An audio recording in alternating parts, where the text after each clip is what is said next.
مالک لم یزل نے ارشاد فرمایا فَإِذَا قَضَيْتُمُ الصَّلَاةَ، جب تم نماز ادا کر چکو، جب تم نماز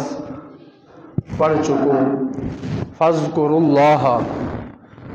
تو اللہ کا ذکر کرو، قیاماً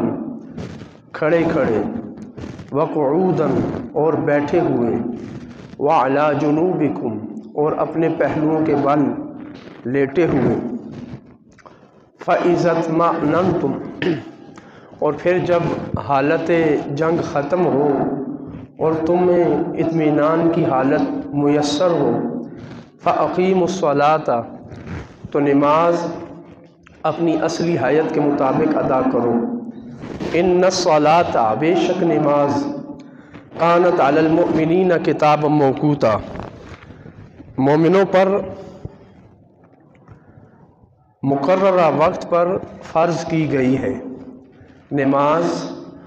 مومنوں پر فرض ہے اور مقررہ وقت پر فرض ہے۔ وَلَا تَهِنُوا، اور کمزوری مت دکھاؤ،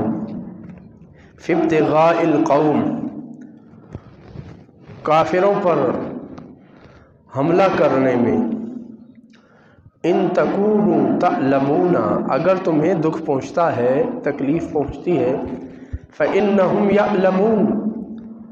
تو یہ تکلیف کافروں کو بھی پہنچتی ہے، انہیں بھی درد ہوتا ہے، تکلیف ہوتی ہے، کما تعلمون، جس طرح تمہیں دکھ ہوتا ہے، وترجون من اللہ ما لا یرجون، اور تم تو وہ ہو کہ اللہ سے ثواب کی امید رکھتے ہو، ما لا یرجون، جس کی امید کافروں کو نہیں ہے، وَكَانَ اللَّهُ عَلِيمًا حَكِيمًا، اور اللہ تعالیٰ سب کچھ جاننے والا، بڑا دانا ہے، حکمت والا ہے۔ گزشتہ آیت میں نماز خوف کا بیان تھا، اور اب حالت اطمینان کا بیان کیا جا رہا ہے، اور اس سے پہلے یہ بتایا کہ جب نماز ہو جائے، نماز پڑھ لی، فَإِذَا قَضَيْتُمُ الصَّلَاةَ، نماز تم نے پڑھ لی، پیچھے جس نماز کا ذکر ہے وہ ہے نماز خوف۔ جب تم نے نماز خوف پڑھ لی تو پھر کیا کرو، فَاذْكُرُوا اللَّهَ، تو اللہ کا ذکر کرو، اللہ کو یاد رکھو، اللہ اللہ کرو، اللہ کے ذکر میں مگن رہو، قیاما وقعودا، کھڑے کھڑے اور بیٹھے ہوئے، وعلی جنوبکم، اور پہلوؤں کے اوپر جب تم لیٹے ہو،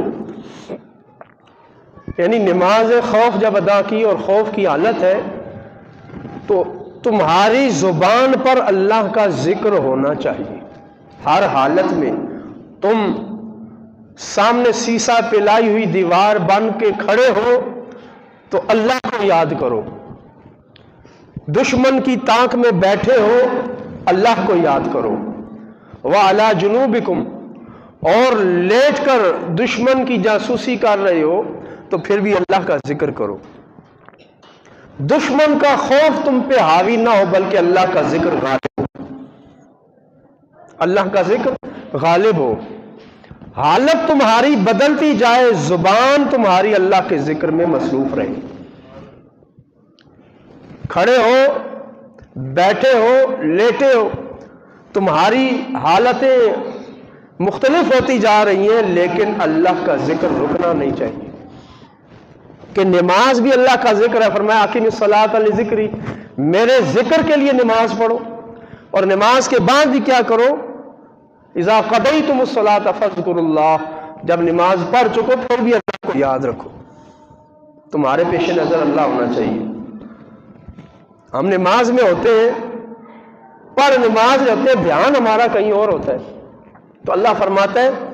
تم جس حالت میں بھی چلے جاؤ تمہاری زبان پہ اللہ کا ذکر ہونا چاہیے، قلب و زبان پر اللہ اللہ ہونا چاہیے، کہ تمہارا دل ہر وقت اللہ کی طرف رہے، یہ نہیں کہ زبان سے کلمہ پڑھ لیا اور پھر بھول گئے، زبان سے کہہ بھی دیا لا الہ تو کیا حاصل، دل و نگاہ مسلمان نہیں تو کچھ بھی نہیں، زبان سے پڑھ کے تو اسلام میں داخل ہوئے، اب تقاضا یہ ہے کہ اسی کلمے کو دل میں بھی رکھو، زبان پہ بھی رکھو، نظروں میں بھی رکھو، نگاہوں میں بھی رکھو۔ فاذکر اللہ، ذکر اللہ کا کرو ہر وقت۔ تو یہ جو ذکر اللہ یہ کیا چیز ہے جی؟ یہ دائمی ہے، مسلسل ہے، یہ کل وقتی عبادت ہے، جز وقتی نہیں ہے، عارضی عبادت نہیں ہے، غیر مستقل نہیں ہے، بلکہ مستقل عبادت ہے۔ ذکر مستقل عبادت ہے۔ ایک ہے ذکر، ایک ہے صبر اور ایک ہے شکر، تین چیزیں۔ ذکر کل وقتی ہے، صبر اور شکر جز وقتی عبادتیں۔ صبر کب کیا جائے گا؟ جب مصیبت آ گئی، بیماری آ گئی، سر میں درد ہو گیا، صبر کر لیا، پیٹ میں درد ہو گیا، صبر کیا، رونا دھونا، شکوہ اور آوزاری ختم کر دی، اللہ کی رضا پر راضی رہے کہ یہ درد بھی اسی کی طرف سے، یہ بیماری مصیبت اسی کی طرف سے۔ کوئی پریشانی آ گئی، کوئی فوت ہو گیا، کوئی بچھڑ گیا، مال تھا وہ ضائع ہو گیا، تو کیا کرنا ہے جی؟ صبر کرنا ہے۔ تو صبر جز وقتی، غیر مستقل، جز وقتی عبادت ہے کہ جب کوئی مصیبت آئے گی تو بندہ اس وقت صبر کرے گا۔ اسی طرح شکر ہے، یہ بھی جز وقتی عبادت ہے۔ شکر کہ اللہ کی نعمت ملے تو کہنا یا اللہ تیرا شکر ہے، نعمت ملے تو اس نعمت کے شکرانے میں نفل پڑھنا شکر ہے، مال ملے تو شکرانے میں صدقہ کرنا شکر ہے۔ تو شکر بھی جز وقتی عبادت ہے کہ جب نعمت ملی، مجھے اچھا لباس مل گیا، سردیاں آ گئی، اچھا کھانے کو مل گیا، اللہ کا شکر ہے۔ تو شکر بھی جز وقتی چیز ہے، لیکن ذکر کیا ہے؟ یہ کل وقتی عبادت ہے۔ صوفیاء کہتے ہیں ہاتھ کار ول تے دل یار ول، ہاتھ کام میں مصروف ہو لیکن دل اللہ کی یاد میں ہو، دل اللہ اللہ کر رہا ہو، زبان پہ اللہ کا ذکر ہو۔ تو فرمایا فَإِذَا قَضَيْتُمُ الصَّلَاةَ، نماز ہو گئی، سلام پھیر دیا تو پھر دنیا میں مت پڑ جاؤ، بلکہ پھر بھی اس ذکر کو اپنے اوپر طاری رکھو۔ تمہاری زبان اللہ کے ذکر سے تر رہنی چاہیے۔ فَاذْكُرُوا اللَّهَ، تم اللہ اللہ کرتے رہو، اللہ کا ذکر کرو۔ رات ہے تو اللہ کا ذکر کرو، دن ہے تو اللہ کا ذکر کرو، صبح ہے تو اللہ کا ذکر کرو، شام ہے تو اللہ کا ذکر کرو، اندھیرے میں تو اللہ کا ذکر کرو، روشنی ہے تو اللہ کا ذکر کرو۔ جس حالت اور کیفیت میں ہو اللہ کا ذکر کرتے رہو۔ اے ایمان والو، تم اللہ کا ذکر کرتے رہو، اللہ تم پر اپنی رحمتوں کی برسات کرتا رہے گا۔ فَاذْكُرُوا اللَّهَ، تم اللہ کا ذکر کرو کہ اللہ کا ذکر کرنے سے اللہ کی رحمت نازل ہوتی ہے۔ ایک جہاد میں نبی علیہ السلام تنہا تھے، کسی کام کی غرض سے آپ دور نکل گئے تو کافروں نے آپ کو گھیر لیا۔ کافر نے تلوار نکالی اور کہنے لگا آپ کو کون بچائے گا؟ تو حضور علیہ السلام کی زبان مبارک سے نکلا اللہ۔ حضور نے جب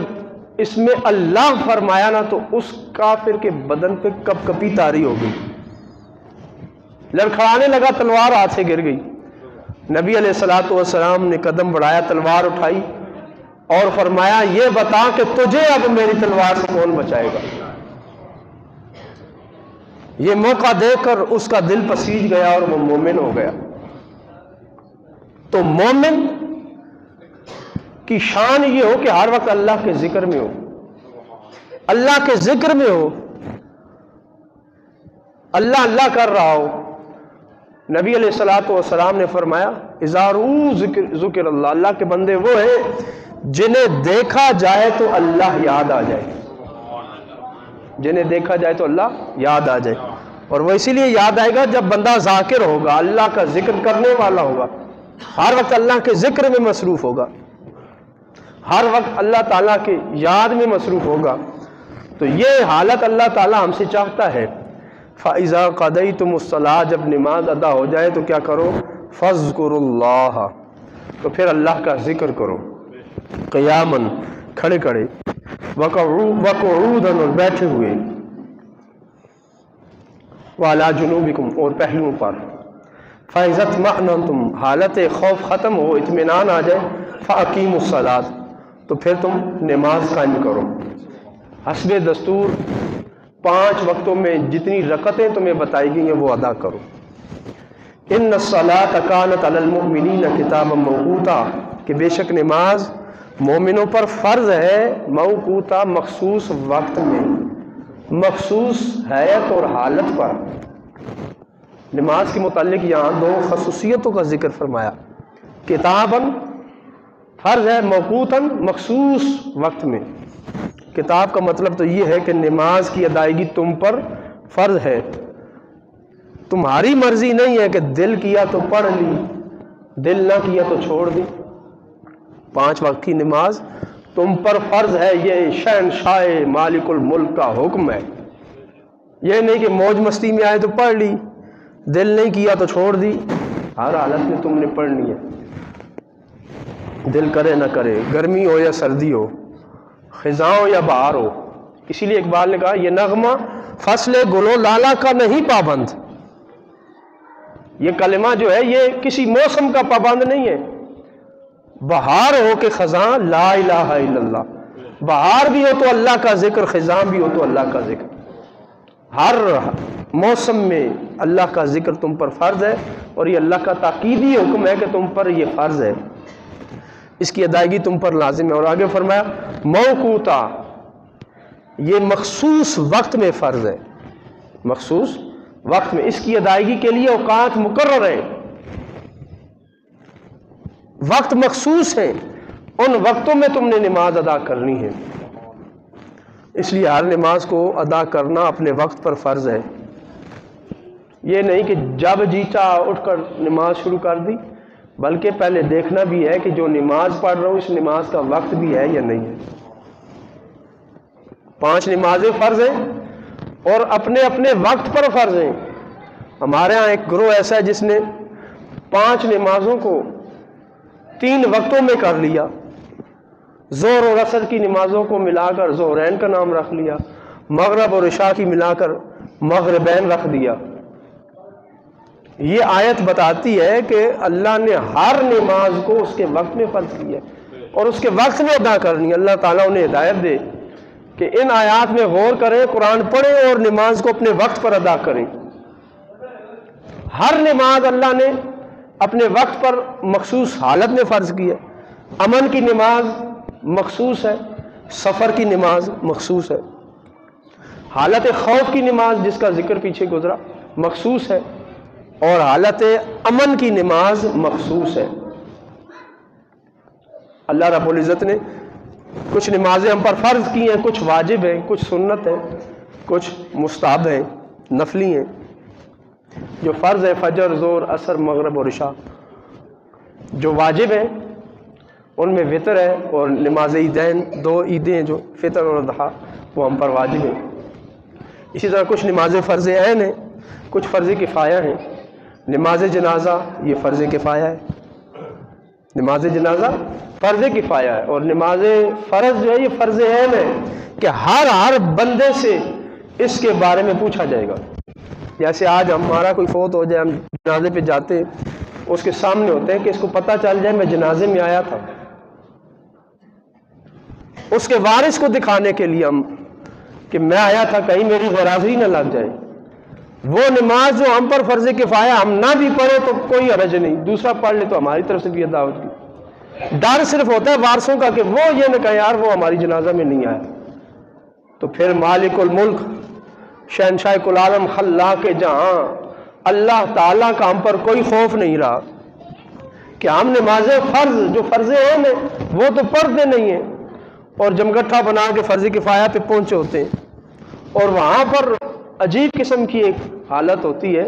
اللہ تعالیٰ ہمیں فرض عین کو سمجھنے کی توفیق دے کہ فرض عین وہ ہے کہ جس وقت جس کے لیے مخصوص حاضری لگتی ہے۔ ظہر کی نماز شروع ہوئی تو اب اس کے لیے مخصوص حاضری لگ گئی کہ یہ بندہ آیا یا نہیں آیا،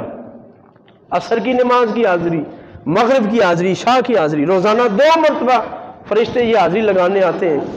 اور رجسٹر لے کے جاتے ہیں واپس، صبح کے ٹائم بھی اور شام کے ٹائم بھی روزانہ کی یہ حاضری ہوتی ہے۔ اور جو روز ہی غیر حاضر رہتا ہے وہ ہفتے بعد آئے، وہ مہینے بعد آئے، سال بعد آئے، تو اس کے بعد میں آنے سے فرض نماز کا ازالہ نہیں ہوگا۔ جس وقت میں فرض نماز ہے وہ وقت اس کی حاضری تمہیں پوری کرنی ہوگی اور غیر حاضری کا خمیازہ بھگتنا ہوگا۔ اس لیے فرمایا کہ یہ نماز جو ہے ان الصلاۃ، بے شک نماز، کانت علی المؤمنین، یہ مومنوں پر ہے، کافر پر نہیں ہے۔ تو جو سمجھتا ہے مجھ پر یہ نماز فرض نہیں ہے تو وہ پھر مومن بھی نہیں ہے، کہ اللہ تعالیٰ نے مومنوں پر فرض کی ہے اور مومن ہی یہ سعادت پاتے ہیں۔ اور فرمایا مومنوں پر بھی فرض ہے، ان کی مرضی سے نہیں بلکہ کتاباً، اللہ کے حکم سے فرض ہے، موقوتاً، مخصوص وقت میں فرض ہے، مخصوص حالت میں، مخصوص ارکان کے ساتھ فرض ہے۔ یہ نہیں ہو سکتا کہ میں تندرست ہوں تو میں مریض کی نماز پڑھ لوں۔ مخصوص حالت میں، مخصوص شرائط کے ساتھ یہ نماز فرض ہے اور اس کو مخصوص شرائط کے ساتھ ادا کرنا ہوگا۔ وَلَا تَهِنُوا، اور تم کمزوری مت دکھاؤ۔ اب نماز خوف کا بیان تھا۔ نماز خوف کیا ہے؟ جب کافر حملہ کرے اور مسلمان کو دفاع کی ضرورت پیش آئے تو اس دفاع کی حالت میں نماز خوف کے پڑھنے کا حکم دیا اور اس کا بیان ہوا۔ اب اگلی آیت میں اللہ تعالیٰ فرماتا ہے وَلَا تَهِنُوا فِي ابْتِغَاءِ الْقَوْمِ، یہ تو دفاعی حالت تھی کہ کافر نے حملہ کیا اور تم نے اپنا بچاؤ کیا، اس کے احکام ہم نے بیان کیا۔ اب سنو، وَلَا تَهِنُوا فِي ابْتِغَاءِ الْقَوْمِ، جب کافر پر حملہ کرنے کا وقت ہو، کافر کو ڈھونڈنے کا، اس کا تعاقب کرنے کا، یعنی اقدامی جہاد کرنے کا وقت ہو، وَلَا تَهِنُوا، تو اس وقت کمزوری مت دکھاؤ۔ پچھلی آیت میں یہ نہیں کہا کمزوری مت دکھاؤ، کیونکہ جب حملہ ہوتا ہے تو بلی بھی شیر ہو جاتی ہے، اپنا تحفظ کرنے کے لیے وہ بھی اچھل کے آتی ہے۔ تو دفاعی جو پوزیشن ہوتی ہے ہر بندہ اپنا دفاع کرتا ہے، اس وقت مومن ہو یا کافر ہو، دفاع میں ہر کوئی مضبوط ہوتا ہے، اتنی جلدی ہتھیار نہیں پھینکتا۔ لیکن جہاں کمزوری پڑنے کا اللہ تعالیٰ کو پتا تھا کہ مسلمان کمزور ہو جائیں گے، اب اس کا بیان ہے۔ اللہ کو پتا تھا یہ اقدامی جہاد میں، پیش قدمی میں، کافر پر حملہ کرنے میں، ابتدا کرنے میں یہ کمزوری دکھائیں گے، حملہ کرنے میں یہ کمزوری دکھائیں گے۔ تو اللہ تعالیٰ نے فرمایا وَلَا تَهِنُوا، تم نے کمزور نہیں ہونا، تم نے ضعف کا اور لاچاری کا اظہار نہیں کرنا، بلکہ جس طرح دفاع میں تم مستعد ہو اسی طرح کافر کو اس کے کفر سے نفرت کرتے ہوئے اس کا تعاقب کرنے کے لیے، اقدامی جہاد کرنے کے لیے بھی اپنی طاقت دکھاؤ۔ اس وقت بھی تم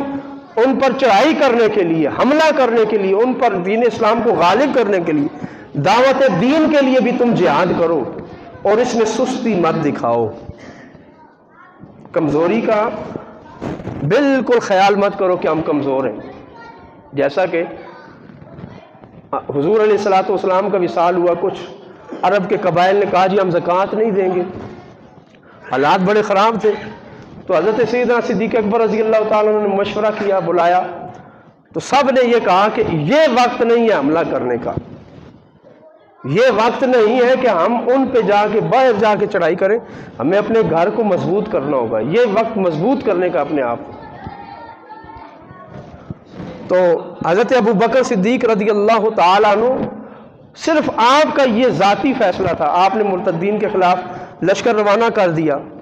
کیونکہ آپ قرآن کو جانتے تھے، قرآن کریم کے حافظ تھے اور قرآن کی روح کو جانتے تھے، اسی لیے تو نبی علیہ الصلوۃ والسلام کا جانشین ابو بکر کو بنایا گیا۔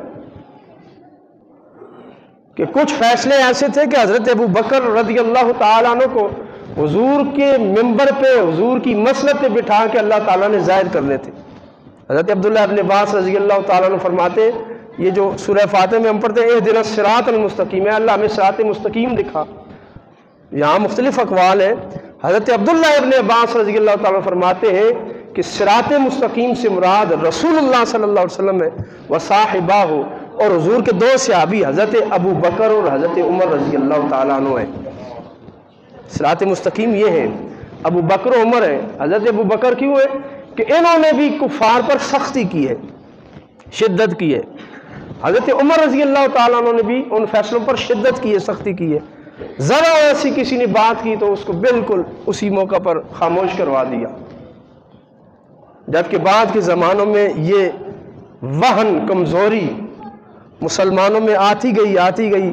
اور یہاں تک آ گئی کہ آج مسلمان اپنے حق کے لیے بھی جہاد کرنے کے لیے تیار نہیں ہے، اپنے دفاع کے لیے بھی لڑنے کے لیے تیار نہیں ہے۔ تو اس لیے اللہ تعالیٰ نے فرمایا وَلَا تَهِنُوا، کمزوری مت دکھاؤ، فِي ابْتِغَاءِ الْقَوْمِ، قوم کی تلاش میں، کافروں کے تعاقب میں کمزوری مت دکھاؤ، ان کا تعاقب کرنے میں تم پوری طرح مستعد ہو جاؤ۔ اب ہوا کیا کہ جنگ ختم ہوئی، کچھ صحابہ زخمی تھے، شدید زخمی حالت میں تھے، تو نبی علیہ الصلوۃ والسلام نے حکم فرما دیا کہ ہو سکتا ہے کہ کافر لشکر دوبارہ حملہ کر دے، اس لیے ہم ان کے تعاقب میں جائیں گے۔ تو تعاقب میں جانے کے لیے کچھ حضرات کے ان کو زخموں کی وجہ سے یہ لاچاری تھی، کمزوری تھی کہ درد تھے، تو اللہ تعالیٰ نے فرمایا ان تکون تعلمون، اگر تمہیں درد ہوتا ہے فإنہم یعلمون کما تعلمون، تو تم نے جو کافروں کو زخم لگائے ہیں انہیں بھی تو درد ہوتا ہے، اگر وہ تم پر حملہ کر دیں تو پھر تم کیا کرو گے؟ پھر بھی تو لڑنا ہے تم نے۔ اگر وہ کافر اور مشرک ہو کر اپنے کفر اور شرک کے لیے سر توڑ کوشش کر رہے ہیں تو تم تو مسلمان ہو، پھر تمہیں تو بدرجہ اولا دین خدا کے لیے سامنے آنا چاہیے اور لڑنا چاہیے۔ وَتَرْجُونَ مِنَ اللَّهِ مَا لَا يَرْجُونَ، اور تمہارے ساتھ تو اللہ ہے، تمہاری امید تو اللہ سے وابستہ ہے، تمہاری مدد تو اللہ فرماتا ہے مَا لَا يَرْجُونَ، جس کی انہیں امید ہی نہیں ہے، اللہ نہ ان کی مدد کرتا ہے، نہ انہیں امید ہے، نہ وہ اللہ سے یہ امید رکھتے کہ اللہ ان کی مدد کرے گا، وہ پھر بھی تم پر حملہ کر رہے ہیں، اور تم کس طرح کمزوری دکھا سکتے ہو؟ بالکل کمزوری مت دکھاؤ۔ یہ ابھی گزشتہ دنوں شہزادہ ہیری جو ہے برطانیہ کا، اس نے اپنی کتاب شائع کر دی ہے، اس کی یادداشت آ گئی، وہ افغانستان میں ایک صوبے کا سپہ سالار رہ کے گیا ہے، جنرل رہ کے گیا ہے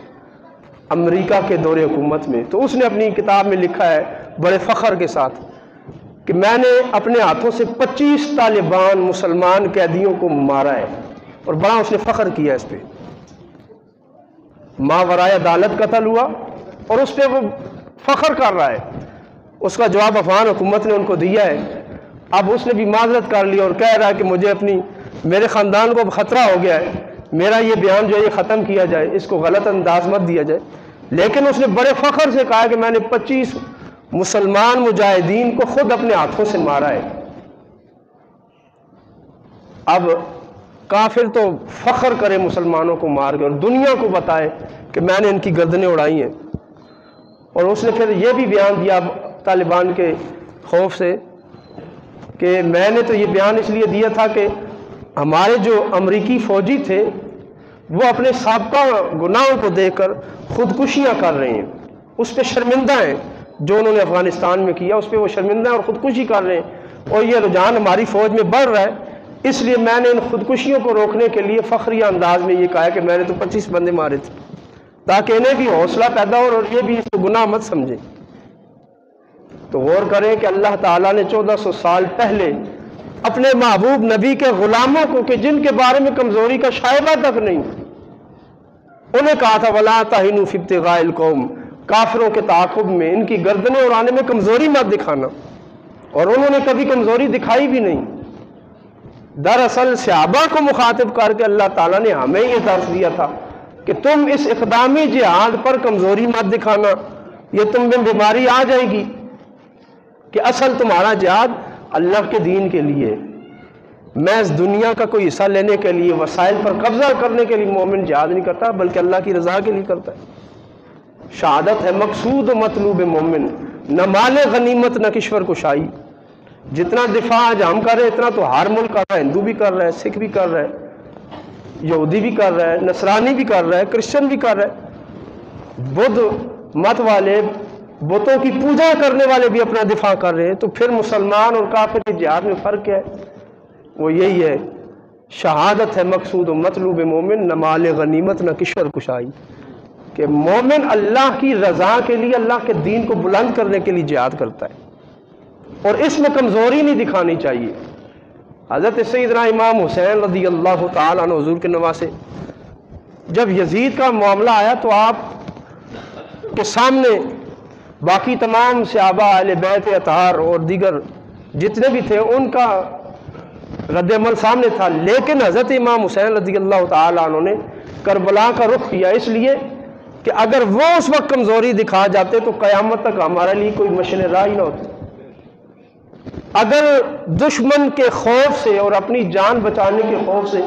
جہاد چھوڑنے کا حکم ہوتا تو امام حسین ضرور چھوڑ کے مدینہ منورہ بیٹھ جاتے، انہیں تو حکومت میں سے حصہ مل جاتا اور باقی معاملات بھی چلتے رہتے، لیکن انہوں نے کمزوری نہیں دکھائی۔ یہی ہم مسلمانوں کے لیے حکم ہے، وَلَا تَهِنُوا فِي ابْتِغَاءِ الْقَوْمِ، کہ کافروں کا تعاقب کرنے میں تم کمزوری مت دکھانا۔ إِن تَكُونُوا تَعْلَمُونَ فَإِنَّهُمْ يَعْلَمُونَ، اگر تمہیں درد کا خطرہ ہے تو درد انہیں بھی ہوتا ہے، تو وہ کافر ہو کر جب تم پر حملہ کرنے کے لیے تیار ہے تو تم مومن ہو کر اللہ کے دین کی سر بلندی کے لیے کیوں نہیں لڑتے؟ وَتَرْجُونَ مِنَ اللَّهِ مَا لَا يَرْجُونَ، تمہیں اللہ سے وہ امید ہے جس کی امید ان کافروں کو نہیں ہے۔ وَكَانَ اللَّهُ عَلِيمًا حَكِيمًا، اللہ سب کچھ جانتا ہے، علیمہ جاننے والا ہے، حکیمہ حکمت والا ہے۔ یہاں پر اس ظاہری شبے کا ازالہ فرمایا جا رہا ہے کہ اے محبوب کے غلاموں، اللہ سب کچھ جانتا ہے، تمہاری حالت جان رہا ہے کہ تم اپنے زخموں کے ساتھ ٹوٹے ہوئے بازو لے کر، ٹوٹی ہوئی ٹانگیں لے کر تم پھر باہر کھڑے ہوئے دشمن کے پیچھے، تمہاری حالت تو اللہ جانتا ہے، لیکن اللہ بتانا کسی اور کو چاہتا ہے۔ بعد والے مومنوں کو بتانا مقصود تھا، اس لیے کہا علیمہ اللہ سب کچھ جانتا ہے، حکیمہ وہ حکمت والا ہے، اس کی حکمتیں تم نہیں سمجھتے، تم اس کا حکم سنو اور اس کے مطابق تیار ہو جاؤ۔ تو حضرت ابوبکر صدیق رضی اللہ تعالیٰ عنہ نے جب مرتدین زکوٰۃ کا معاملہ آیا تو کیا فرمایا کہ اگر کوئی کسی پر زکوٰۃ اتنی لازم ہے کہ ایک رسی جس سے اونٹ باندھا جا سکے، اونٹ باندھنے جتنی رسی بھی اس پر زکوٰۃ لازم ہے نا، تو اگر وہ بھی دینے سے انکار کرے گا تو میں اس کی بھی گردن اڑا دوں گا۔ یہ ہے وَلَا تَهِنُوا فِي ابْتِغَاءِ الْقَوْمِ، کہ کسی بھی کافر کے تعاقب میں تم کمزوری مت دکھاؤ۔ تم نے کمزوری دکھائی تو یہ تمہاری کمزوری جو ہے تمہیں لے کر بیٹھ جائے گی، تمہارے عقیدے کی عمارت ساری گر جائے گی کہ تمہاری امید تو اللہ سے وابستہ ہے، تو پھر تم اپنی کمزوریوں کو کیوں نظر میں رکھتے ہو؟ پھر تمہیں اپنی کمزوریاں نہیں دیکھنی چاہیے بلکہ اللہ کا سہارا دیکھنا چاہیے۔ وَتَرْجُونَ مِنَ اللَّهِ، تم اللہ سے جب امید رکھتے ہو تو پھر اپنی کمزوری کو لے کر میدان میں آ جاؤ، یہ کمزوری دور کرنا اللہ کا کام ہے۔ جب جنگ خیبر تھی، غزوہ خیبر، تو حضور نے کہا کہ صبح میں یہ جھنڈا اس کے ہاتھ میں دوں گا جس کے ہاتھ پہ اللہ فتح دے گا۔ تو حضرت علی المرتضیٰ شیر خدا رضی اللہ تعالیٰ عنہ بیمار تھے، آشوب چشم تھا، آنکھوں کی بیماری تھی۔ اب جس مجاہد کو آنکھوں کی بیماری ہو، جس مریض کو آنکھیں جس کی دکھتی ہوں، خراب ہو، نظر کچھ نہ آتا ہو، وہ دشمن پہ حملہ کر سکتا ہے؟ باقی سب کی آنکھیں ٹھیک تھی، طاقت میں بھی تھے، طاقتور مجاہد تھے، لیکن نبی علیہ الصلوۃ والسلام نے حضرت علی کو بھیج کے یہ بتا دیا کہ مسلمان کی فتح اور شکست کا معیار اس کی اپنی طاقت نہیں ہے بلکہ اللہ کی ذات ہے، کہ اللہ کے محبوب نے اپنے اس مریض، آشوب چشم کے مریض علی المرتضیٰ شیر خدا رضی اللہ تعالیٰ عنہ کو میدان میں اتار دیا اور بتا دیا قیامت تک کے مسلمانوں کے اگر کوئی میرا غلام بیمار بھی ہوگا تو کافروں پر بھاری آئے گا، غالب رہے گا، صرف اپنے عقیدے اور نظریے کے مطابق۔